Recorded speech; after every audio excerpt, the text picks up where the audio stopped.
I really got to know Harry when he joined the Haynes Foundation board in 1998. All of us looked to Harry for questions about academic rigor, academic methodology, a whole range of Latino issues and proposals. And every time we turned to him, he had something very smart, very insightful, very important to say.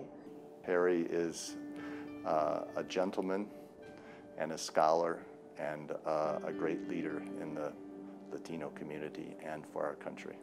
He had such an impact on a generation of Latino scholars who are studying Los Angeles and trying to solve its public policy problems.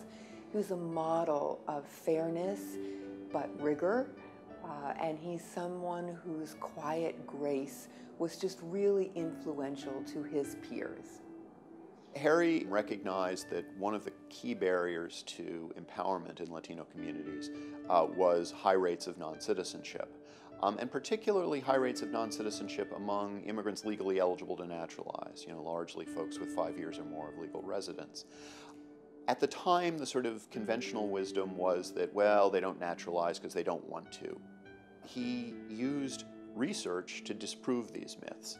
Without Harry's hard work, we would not understand those issues, we would not be as progressive on them, we would not have the kind of laws and policies we have relative to them. He balanced scholarship with political action. He thought it was important to make political points, but he knew that if you could make a political point and back it up with tangible, concrete evidence, you would have a much greater chance of building a coalition to support that position. Harry had a tremendous impact on the Tomas Rivera Policy Institute. He saw it as the main vehicle for achieving his goals in the community as well as at the university. And the center, in many ways, became kind of an extension of his personality and his intellect.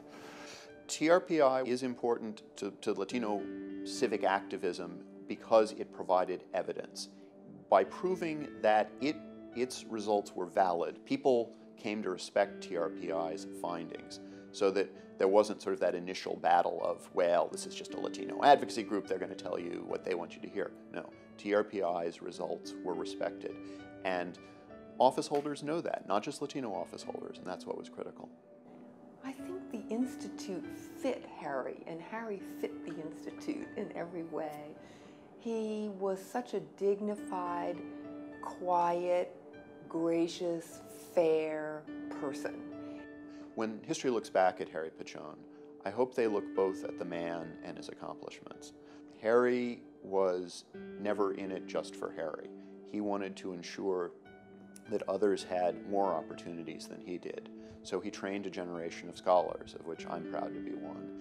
He ensured that institutions would be available in the Latino community that would long outlive Harry. I mean, it's sad that he died so young, but even if he had lived to, 90, he wanted those institutions to outlive him. At Harry's passing, the campus, there was a tremendous outpouring of sadness and sorrow and sense of loss for a great professor and leader.